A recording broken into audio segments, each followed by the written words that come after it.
So today we are having a class on surgery specimens. Okay, myself Dr. Yash Sharma and Professor Malay Kumar Burman sir is there.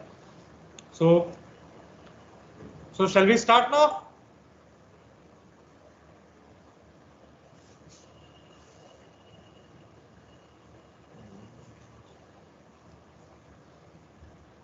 Everybody is listening. Are you able to listen? Yes, sir. Yes, sir. Okay. So we will be discussing surgery specimens. Okay. So what is the importance of surgery specimens? So it is for a better understanding of anatomical presentation and variations with surgical anatomy, and by knowing the surgery specimen we can diagnose intraoperatively, we correlate with the disease course, we should know what, by seeing the specimen, what surgery procedure has been done, and we can assess the outcome, like if we are seeing the metastasis inside the abdomen or seeing liver metastasis, so we can assess the outcome of the disease and follow up. What are the basics of specimen? There are certain points which we have to keep in mind, like what is the body organ which we are seeing and which anatomical site it was present, and second one is what surgical procedure has been done to obtain that specimen. What are the points in favor of clinical diagnosis? Means why you are saying this, that this is the specimen of this part. So what are the points in favor of?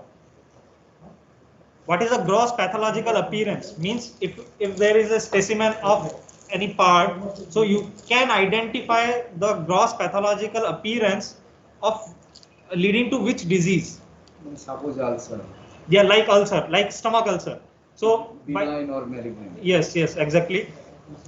What is the disease part in that specimen, and later on discussion. So in that specimen, main thing is to identify what is the part, what is the disease part, what is the gross pathological appearance, what surgery has been done, and the major parts come under discussion.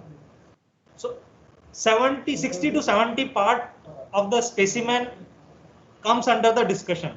Only 30% is diagnosing the specimen, disease and surgical procedure. All other parts, 70% parts of specimen discussion comes for your marks.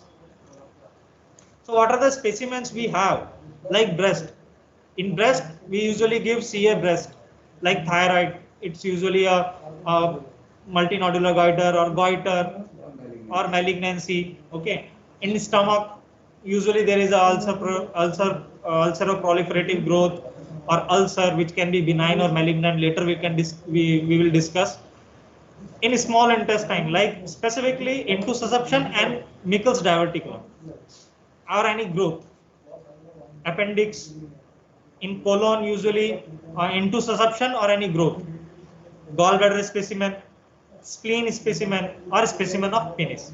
These are usually the sometimes testes. yeah, and usually sometimes they give a prostate or testis, but these are the usual specimens which we give in exam. So let's start. First one. Now try to identify this specimen. Actually, all these specimen I have taken pictures from all aspects, means right, anterior, posterior, and right and left side. To identify what specimen it is. Later I will tell. Okay. So have you made your mind what is this specimen? So let's see. So this is the specimen of spleen, and what surgical procedure has been performed to obtain that specimen is splenectomy. So what is the points in favor? Why you are saying, why we can say this is the spleen? That main thing is the color. That purple color of that specimen, and it always has two ends, three borders, two surface, two angles, and a hilum. I will later on discuss. Like now you see the specimen and see the anatomical presentation in our body. So you can see the hilum over here, you can see the upper pole, you can see the lower pole, and over here the visceral surface, and this is the hilum and this is the diaphragmatic surface. And these are the borders too, upper border and this is the lower border. Upper border is a round one, lower border is a sharp one. Okay. So two ends, anterior lateral ends is expanded and is more likely a border. It is directed downwards and forwards and reaches the mid axillary line. The posterior medial end is rounded. It is directed upwards and backwards and medially. Three borders, superior border is characteristic, notched near anterior end. Inferior border is rounded. The intermediate border is also rounded and directed to the right. The two surfaces, the diaphragmatic surface is convex and smooth. The visceral surface is concave and irregular. This is the smooth and this is concave visceral surface. There are two angles, anterior vessel angles and posterior vessel angles. And hilum. Hilum lies in between the superior and intermediate borders. It is pierced by branches and tributaries of splenic vessels. So what is the anatomical position? Second question will come to you, what is the anatomical position? And why you say it is a spleen? It is soft, highly vascular, dark purple in color, size of the spleen and weight of the spleen are markedly varied. It is a mild, moderate, severe, depending on the weight. If it is less than 500 grams, it is mild. 500 to 1 kilogram is moderate, and more than 1 kilogram is highly massive splenomegaly. Related to 9 to 11th ribs and lies in longitudinal axis of 10th rib. So this is the Splenic axis presentation of the spleen in the splenic axis on the longitudinal axis of the 10th rib at 45 degree. This is the deposition of spleen in our body. It is a presentation. Okay. So what are the blood supply? Next question will come to you. What are the blood supplies? So in blood supply, you have to know what is the arterial supply and what are the venous drainages. So arterial supply for a spleen is a splenic vessel, which is a branch of celiac trunk, celiac axis, and venous drainage is a splenic vessels which get tributaries from short gastric veins, left gastroepiploic veins, and later joins inferior mesenteric vein to drain into portal vein. Okay. So main question for vascular arrangement that can be asked based on what is the arterial representation of spleen, splenic vessel. So splenic vessel usually runs behind the pancreas and enter into the hilum. Before entering into the hilum, it will there are usually two presentations of splenic artery. One is distributive, which gives branches before entering the hilum, and second one is magistral, which gives branches near to the hilum. So in which type there may be chances of hemorrhage during splenectomy? This type, because you cannot identify each and every vessel during splenectomy, and there might be chance of any you skip any vessel, small vessel, and there will be torrential hemorrhage. So distributive type is a dangerous type. So next question can come to you. What are the indications of splenectomy? Usually traumatic, in a injury, commonest one, road traffic accident. Then certain hematological conditions like hemophilia, like thrombocytopenia, like malaria, schistosomiasis, and in conjugation with other surgeries like procedure radical gastrectomy, radical pancreatectomy, or for certain treatments like gastric varices. All these are the indications of splenectomy which can be asked. So next question will come to you. What are the steps of splenectomy? So you can see what I am discussing, all these are discussion part. So you should be thorough with the discussion part. Okay. So what are the splenectomy, the steps of splenectomy? So usually incision given in a left subcostal incision known as Gale's incision, or it can be approached to the midline incision. So how do we, what are the splenic ligaments? There are 4 ligaments which we should remove to approach for a spleen, like gastrosplenic, glenorenal ligament, splenoconic ligament, phrenicocolic ligament. Then we should access for the mobility of the spleen. Then we should go towards the hilum and see what is the splenic artery variation is there. Is it a distributive type or is it a magistral type? Then identification of the splenic artery and vein. Then we have to identify particularly artery first, then vein. What is the benefit over it? The benefit of size reduction and less blood loss. Then we have to deliver the specimen from in that incision. We should look for any hemorrhage. We keep a drain in splenoanal pouch and we just close the abdomen. What is the main and significant or important complication of splenectomy? Sir, Yes, yes. sir, how to assess the mobility of the spleen? Actually, before once we approach toward the spleen, we have to see all the ligaments: gastrosplenic ligament, renal ligament, splenocholic ligament, or phrenicocholic ligaments. All these ligaments to be identified and excised. And after all these are the fixed points of the spleen. All 4 ligaments, if you remove all 4 ligaments, spleen will automatically be mobile. So you have to see if you before excising all these ligaments, you see spleen you cannot mobilize the spleen. But after excising all these 4 ligaments, you can see that spleen is mobile. You can turn it on inside medial side, or you can pull it downwards. Okay. So is it clear?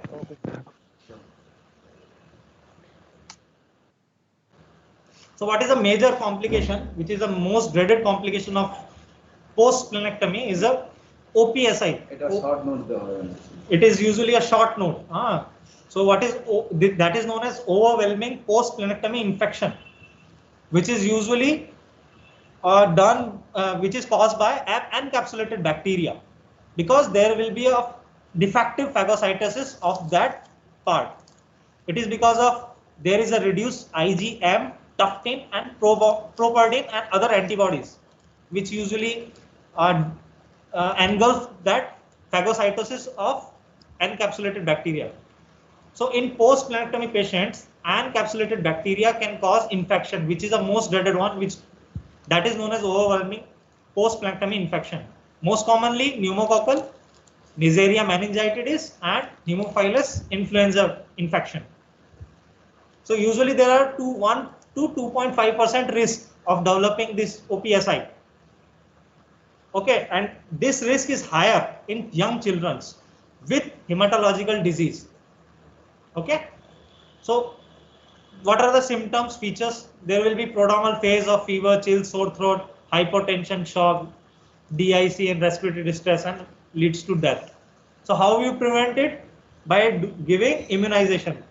For elective splenectomy, you should immunize the patient, or you should give vaccine at least 2 weeks prior to the surgery. Or if it is emergency, so within 2 weeks post surgery. Okay, so you have to give pneumococcal vaccine, meningococcal vaccine, influenza, and meningococcal other groups. Usually 3 group of vaccines we usually give: pneumococcal, meningococcal, and influenza. Okay, and we should keep the patient for prophylactic antibiotics. Okay. So second one, now try to identify this specimen.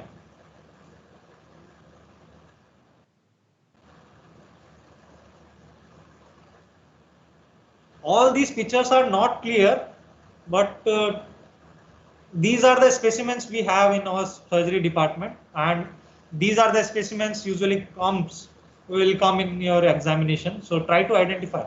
So this is the specimen of thyroid, and what surgical procedure has been performed is thyroidectomy, total thyroidectomy. Okay. So what is the points in favor? First one is very important: shape, butterfly shape. You can see here, you can see butterfly shape, but one wing is large because of the disease. So you'll see what disease it is. It has 2 lobes, one isthmus, sometimes one pyramidal lobe, which you cannot see properly every time. Tracheal groove, 2 borders, and 3 surfaces. So now see, now you can correlate with this image that butterfly shape. So these are 2 lobes, This is isthmus part, and there is sometimes pyramidal lobe. It is not present 100%. It will be, you cannot see in every patient. So in this patient we cannot see clearly is there a pyramidal lobe is there or not. Okay. So what are the borders? Anterior border and posterior border. You should know which one is the anterior and which is posterior. Thin related to anterior branch of superior thyroid artery. Posterior border usually round, broad, are related to the inferior thyroid artery and parathyroid glands. Usually on the, you see, usually on posterior surface, posterior border, there are on the lower side both parathyroid glands on the lower part of the thyroid, superior and inferior parathyroid glands on the posterior border. So what are the surfaces? Anterolateral surface and medial surface. So anterolateral surface, which is outward one. These are the anterolateral surface, and this is the medial surface. So convex, usually convex, covered with sternothyroid, sternohyoid, superior belly of omohyoid, middle border of the sternocleidomastoid muscle. Medial surface, there is a groove. This is the groove. Okay, concave surface.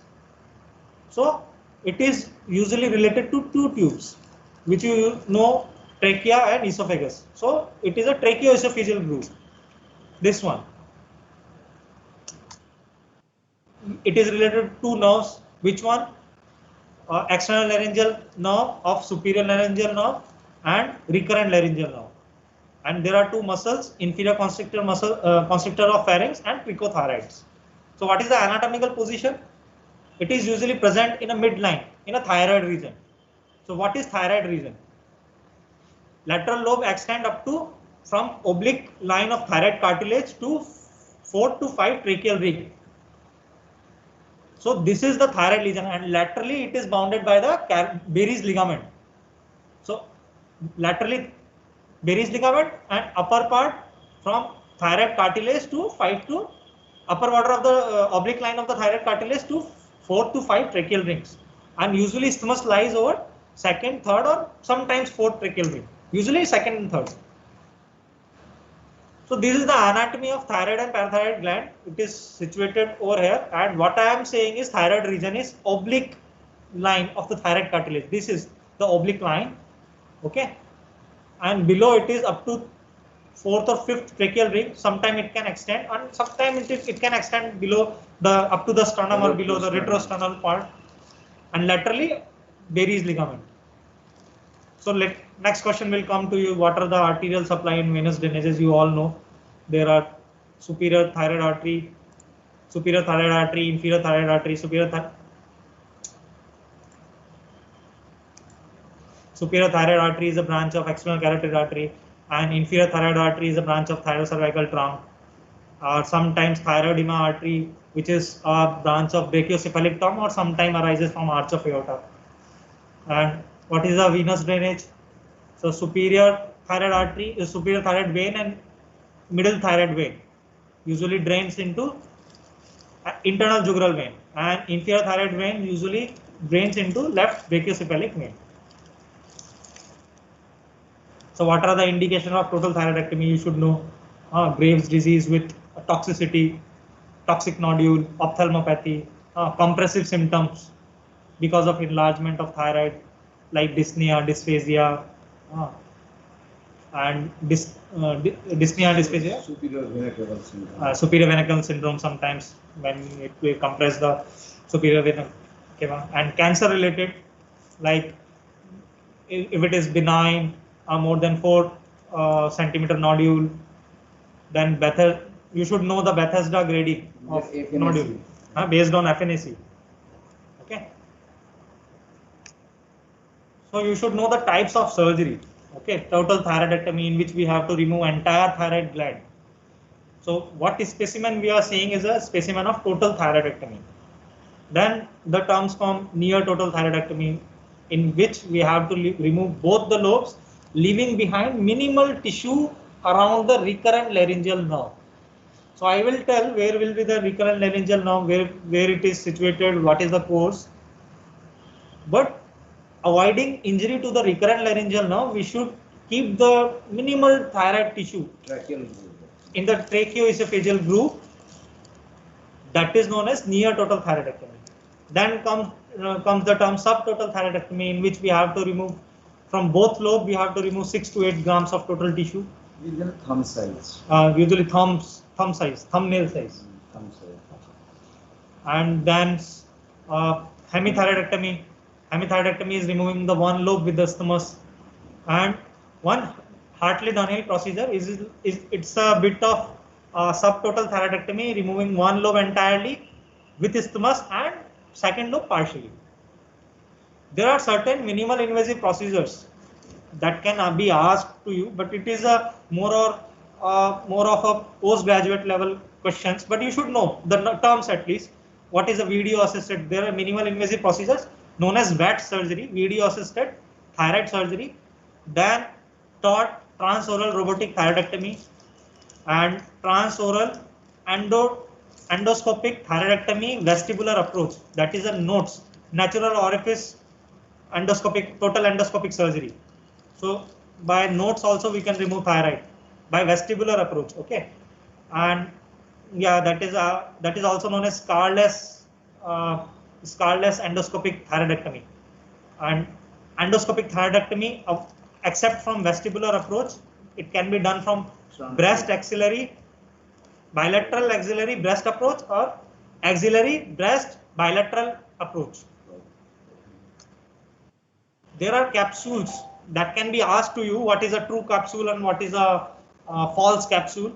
So inner capsule is a true capsule which is formed by condensation of connective tissue, and the false capsule is derived from pretracheal fascia of deep cervical fascia, which engulf the whole of the thyroid gland and attach to the hyoid bone. This is the main reason. This is the main reason of the movement of thyroid while deglutition. So what is the suspensory ligament of Berry? Is a thickened false capsule that is laterally extended and involving it is attaching to the carotid artery. Okay. So next question comes to you. What are the steps of thyroidectomy? Operative, yes. So what you should be thorough with it. Okay, these are the basics. What are the long cases? You should be very thorough with the operative steps, complications. So what is the position? You should know how we give the incision. Okay, raising the flap. Then we do a deep cervical fascia incision. We raise the muscles, strap muscles. Then we should identify what is the main here. We should identify middle thyroid vein first, because it has a short course and direct branch. So we should identify the middle thyroid vein and we should ligate it first. Then we have to go for superior inferior thyroid vessels, first artery and vein. We should know what is the course of recurrent laryngeal nerve, superior laryngeal nerve, and branches of the superior laryngeal nerve, like external laryngeal nerve, internal laryngeal nerve. Then we have to dissect the isthmus. We should know, we should do the hemostasis, place the drain, and close the incision. So we should know how to avoid injuries to the laryngeal nerves. So there are certain triangles or spaces or anatomical landmarks to avoid injuries for external laryngeal nerve, known as Reeves space, Joll's triangle, Joll's triangles, sternothyroid laryngeal triangle, and Cernia classification. I will later discuss it. And recurrent laryngeal nerve. For recurrent laryngeal nerve, there will be Beer's triangle, which is also known as Riddle's triangle, Simon's triangle, triangle of Rowley, and relation with Zucker-Kendall tubercle. You should know, at least you should know the terms. No one will ask what is that Beer's triangle, and if someone asks, this is for bonus marks. Okay, at least you should know the names, terms. Okay, so what is the Reeves space? It is a cricothyroid space of Reeves. While doing medial dissection at the superior pole of cricothyroid space for ligating the artery and vein individually to avoid injury to the external laryngeal nerve. Okay, it is a critical step. What is a Joll's triangle? Joll's triangle is made by midline, medially midline, above by the strap muscles, laterally by the upper pole of the thyroid and thyroid vessels. So in that Jones triangle, what is main important is a external laryngeal branch of superior laryngeal nerve, which crosses the superior thyroid artery.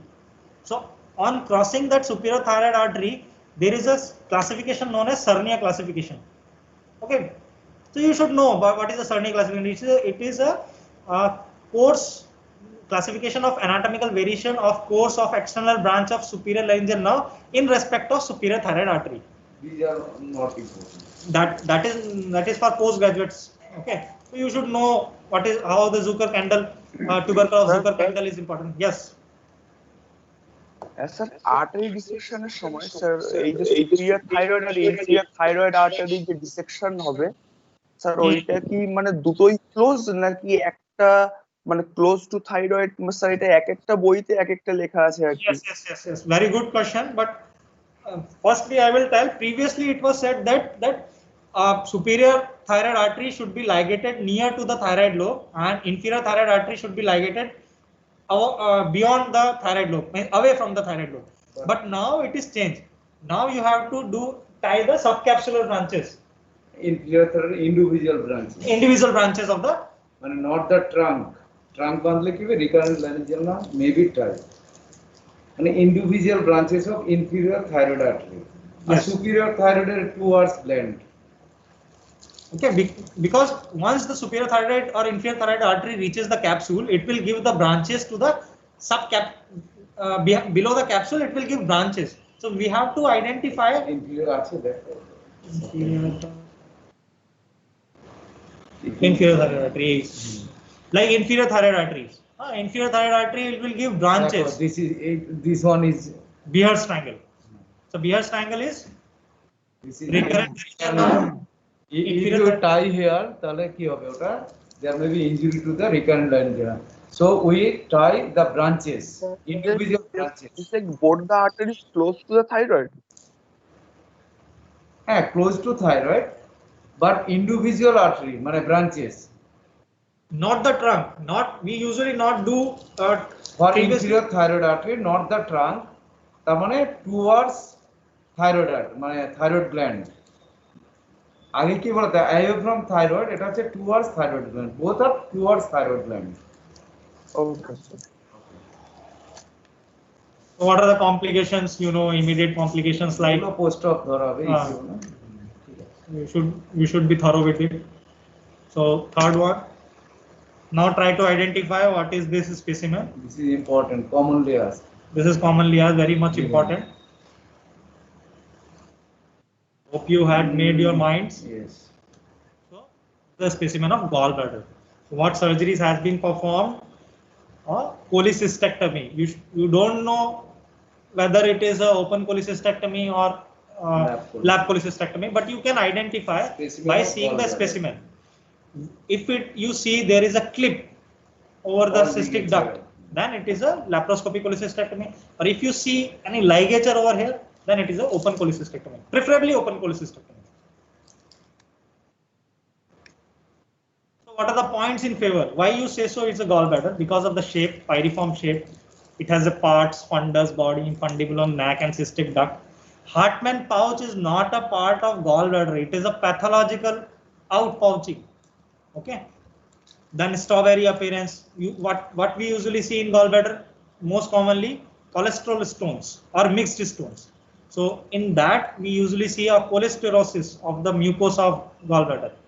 What are the stones? Cholesterol, pigment, and mixed. Most common cholesterol. Second one mixed, and third one is pigmented. Pigmented is usually seen in hemolytic diseases. Okay. And what is the most common question is asked? Which layer is not present in gallbladder is submucosa. There is a mucosa, there is a muscular layer, and there is a serosa. But there is no submucosa in gallbladder. Okay. So now you can see, now you can relate how it is a gallbladder. I just turned it 90 degree on right side. So this is the cystic duct margin. This is the neck region. This is the infundibulum. This part is the infundibulum. This is the neck region. Fundus. Then this is the body, and this is the fundus. Okay. And in this image you cannot see clearly because of the poor picture, but you can see here this appearance, this is known as strawberry appearance for cholesterosis. The cholesterol deposits in a mucosa. Okay, and what is the Hartmann? Is the infundibulum, outpouching of the infundibulum. Sir? Hello? Hello. Sir, please can you repeat the parts of the gallbladder in the specimen once more? This is the fundus, then this is the body, then this is the neck, this is the cystic duct, and neck, and in between neck and cystic duct there is a infundibulum. But Hartmann not a usual part. It is a pathological outpouching of the infundibulum because of the stone impaction over there. And because of the chronic stone impaction, this Hartmann in the infundibulum, which leads to a Hartmann pouch, and it will sometimes cause a Mirizi syndrome. You should go and see the what is Mirizi syndrome, what are the types of Mirizi syndrome. Okay. So what can be asked to you is a Calot's triangle and what is hepatocystic triangle. So Calot's triangle, here you can see the original Calot's triangle. Now Calot's triangle is known as boundaries are by the CBD medial side, laterally by the cystic duct, and upper margin is by the cystic artery. Okay. Common hepatic duct. Common hepatic duct. Common hepatic duct, cystic duct, and margin, lower border of lower border of the inferior surface of the liver. Liver. This is that is original Calot's triangle, which is known as hepatocystic triangle. Okay. The content is the artery and lymph node. Artery and lymph node. Why it is important? Calot's triangle and hepatocystic triangle. Why it is important? Because in the gallbladder dissection, we usually see there are so many anatomical variations of cystic artery, right hepatic artery, and posterior sectoral ducts in this area. To avoid injury, we have to dissect this Calot's triangle or hepatocystic triangle. Okay, to avoid injury to any vessel or any anatomical important duct. Also, what is the vascular supply? So vascular supply is by the cystic artery, which is a branch of right hepatic artery. Okay, which is a branch of common hepatic artery, which is a branch of celiac. So what are the veins? There is no terms known as cystic vein. There are certain directly drainage from the gallbladder to the liver, from the gallbladder liver bed. Okay, where the gallbladder is attached to the liver, it will directly drain in the liver. There is no separate cystic vein in this gallbladder. Oh, okay. And what is the most common lymph node which usually primarily gallbladder drains into is a cystic lymph node or lymph node of Lund. Okay. So what are the indications? Next, there can be asked what are the indications of cholecystectomy, like symptomatic polylithiasis, okay, biliary colic or acute cholecystitis, choledocholithesis, okay. In choledocholithesis is a stone in CBD, but usually CBD stone is classified as primary and secondary, and most common is a secondary one, which is descended from the gallbladder. So we have to do cholecystectomy in choledocholithesis patient also. And gallstone pancreatitis, if that CBD stone dislodges below and occlude the ampulla of Vater, it will lead to pancreatitis, which is known as gallstone pancreatitis. In that case also we have to do cholecystectomy. And in cholangitis patients. And what can be asked to you is what are the indications of asymptomatic polylithiasis, cholecystectomies. So we can do cholecystectomy in sickle cell disease, like I already told you. In hemolytic diseases, patient will develop pigment stones, and due to stones there will be cholecystitis. So in a sickle cell disease, we remove gallbladder to avoid cholecystitis. Then while giving total parenteral nutrition, there will be developing polylithiasis, and patient may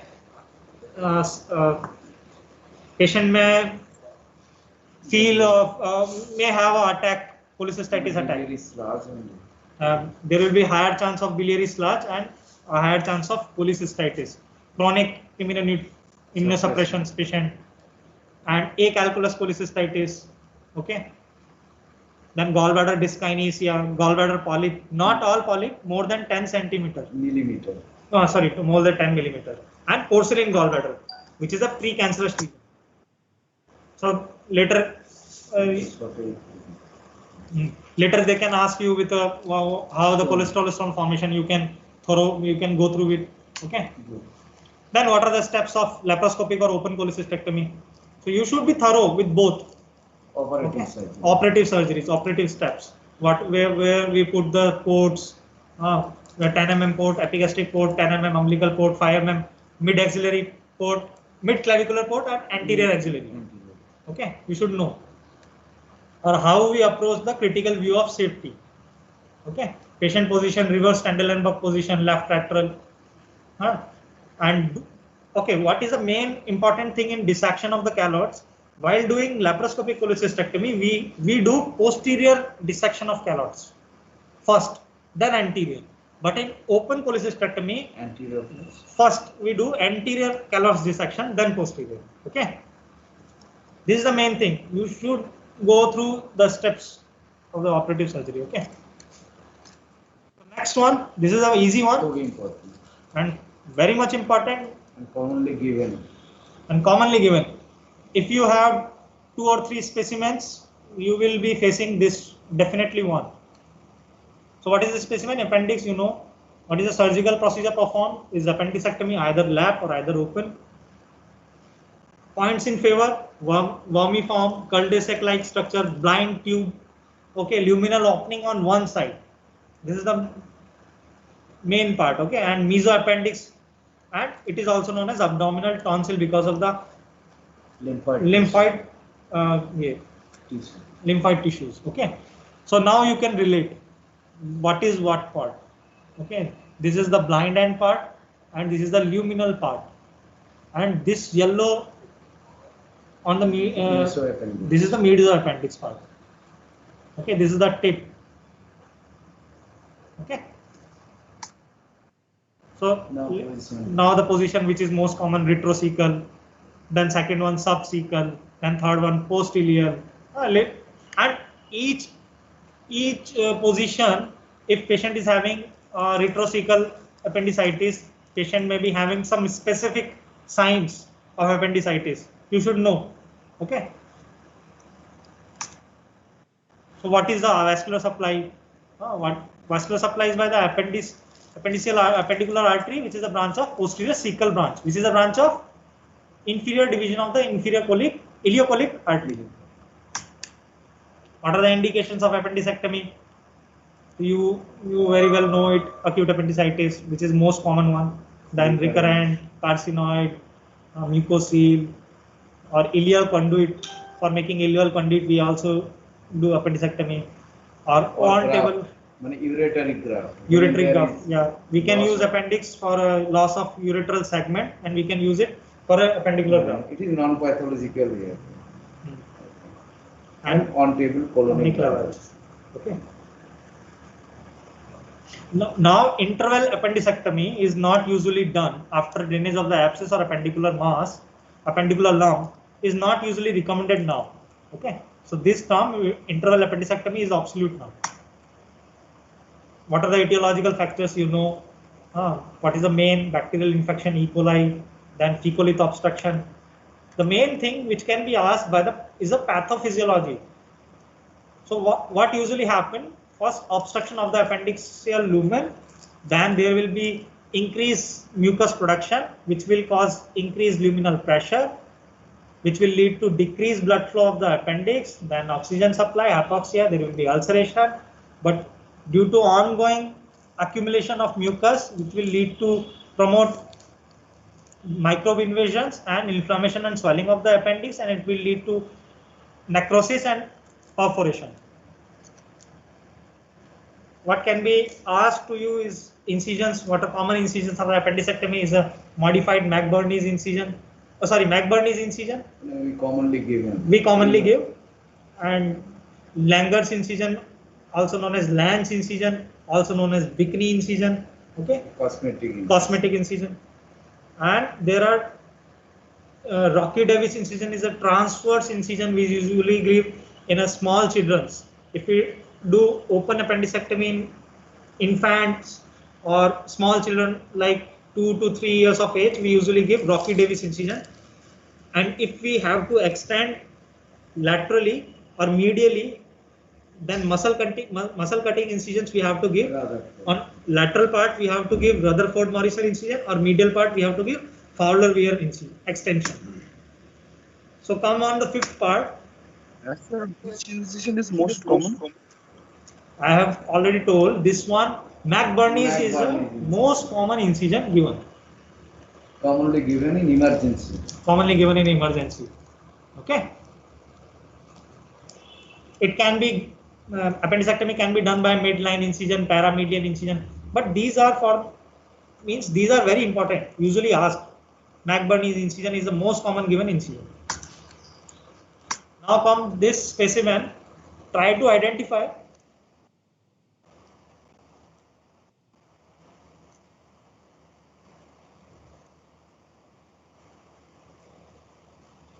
Okay, you might feel it very difficult, but To end actually.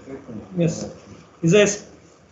is a specimen of involving sigmoid colon, rectum, anal canal, anus with growth. And now you can see this is the sigmoid colon part, this is the rectum part. Okay, this is the anal canal, one small one. Now you can see this is the anal verge involving skin, ulceroproliferative growth involving anal canal, rectum, and Usually skin attached. skin. There will be skin. I will later on explain. And this is the sigmoid colon, and this is the rectum part. Okay. So what surgical procedure has been performed is the abdominoperineal resection, is surgery or surgical rectal carcinoma, see rectal and anal carcinomas. Okay. Miles procedures is also known as Miles procedure. What is points in favor is luminal opening on both sides and skin attached on one side. You can see here skin, but it is because of the ulceroproliferative growth you cannot see, but usually you see there will be skin. Perianal skin. Okay, presence of Taenia coli on the sigmoid colon, hostrations, presence of epiploic appendages, perianal skin and with anal canal, and silk suture present on the mesenteric border of the specimen. Now you can see here. See, this is the mesenteric borders. And these mesenteric borders usually is present on sigmoid colon, rectum. You cannot see the mesenteric part. I can explain it better over here. Okay, so this is the sigmoid colon part, then this is the rectum. It starts from here, rectum, and now you can see proximal 1/3 part is covered. Peritoneum is covered on anterior and lateral surfaces. Then middle 1/3 part is on posterior surface. Peritoneal surface is present on anterior surface, but absent on posterior and lateral surface. And distal 1/3 part of the rectum, there is no peritoneal coverage. Okay, and you can see skin margin here, which I was talking about. There is appendix epiploic over here. You can see Taenia coli. Okay. So now comes the vascular supply. So there are three main supplies to the rectum: is superior rectal artery, which is a branch of inferior mesenteric artery, and middle rectal artery or inferior rectal artery, which is a branch of external iliac artery. So what can be the what are the macroscopic types of rectal growth? Is non-stenosing type and stenosing type. Non-stenosing type, it can be proliferative, cauliflower type, or ulcerative type, and stenosing type is annular usually. These are the annular type. These are non-stenosing type. This is ulcerative type. This is proliferative or cauliflower type. This is annular type, which usually this is tubular, the long segment. So you should know the staging of shear rectum. You should be thorough with it. So now try to identify this specimen. Also given commonly. This is very commonly given specimen in your exam. You can see this folds. Fold. By the seeing this fold, you can identify. Rugosity. So the specimen of stomach with growth in antrum. Okay, usually neoplastic. Why neoplastic? You should say. I will say why. What surgical procedure has been performed? Distal gastrectomy. It is not total gastrectomy. You cannot see full stomach here. So it is subtotal gastrectomy or distal gastrectomy. So points in favor. What I was talking about, gastric mucosal fold. These mucosal folds. These. By seeing this mucosal fold or rugosity, you have to identify this is the gastric specimen of stomach. And how I am saying it is neoplastic, it is effaced around ulcer. While in benign ulcer, it is converging towards the base. So in our specimen, it is neoplastic. Okay, raised margins, with everted. And ulcer proliferative lesions with elevated margin, which is usually a neoplastic. Lesion extending beyond serosa.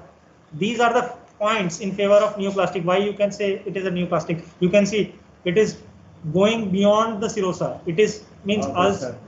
Yes, outward surface. It is lesion start usually inside, but it extended outside and involving the serosa, and it can be ulceroproliferative both on other side. So these 3 points is usually in favor of neoplastic. So we can say it is a specimen of CS stomach, and growth is present in antrum. Why in antrum? And, yeah, you can see the pylorus over here. This one. Sorry, not this one. That one. This one. You can see this is the pylorus part. Okay.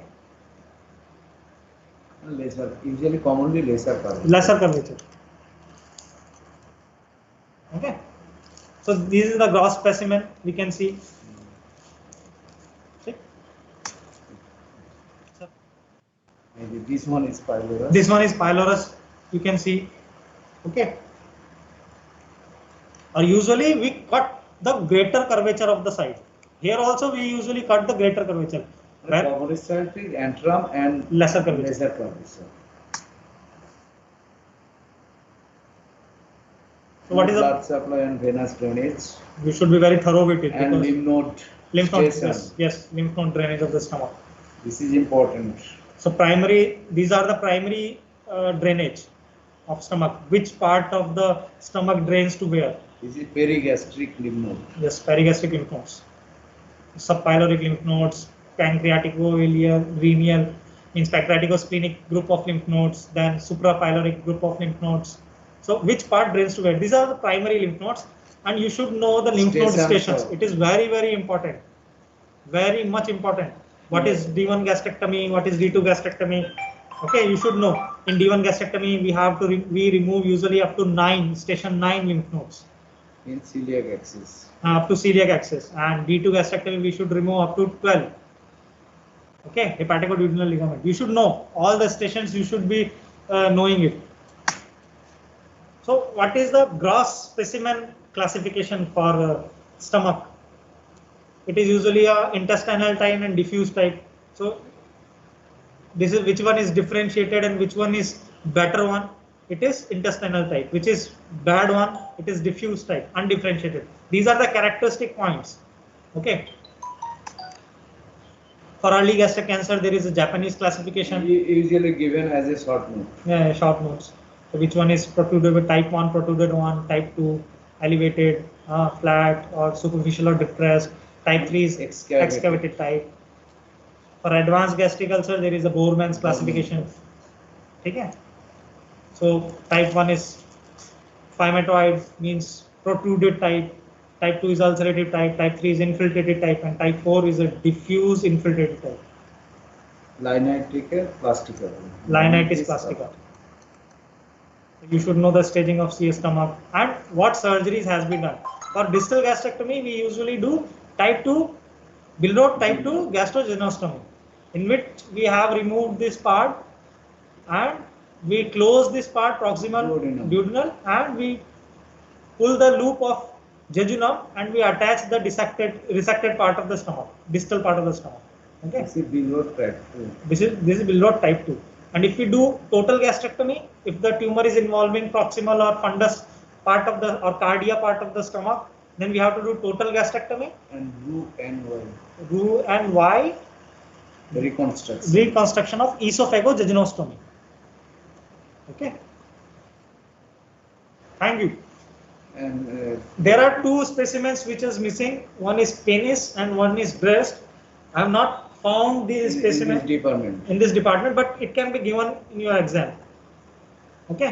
You should be thorough with the specimen. What is the gross pathological type? What is surgical anatomy? What is the importance? What are the surgical steps? What is the complication? Okay. You should be thorough with the discussion part. And you should identify what identification is important. Identification of 50% marks. Identification of the specimen, disease, part usually contain 50% marks and 50% marks on discussion. So you should be thorough with all these specimens.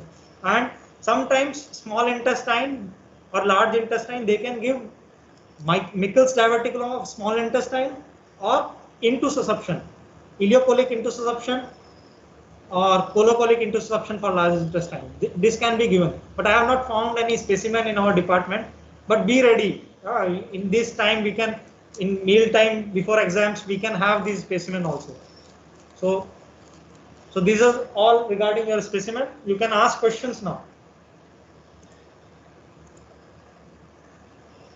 Sir, আজকে PPT-টা একটু share করে দিতে পারবেন? Okay, we'll share it. Okay. I am attaching this PPT.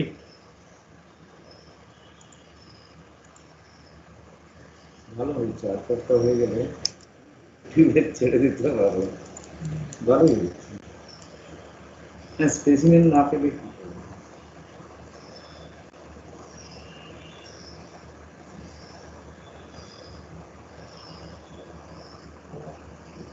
It's been uploading, right?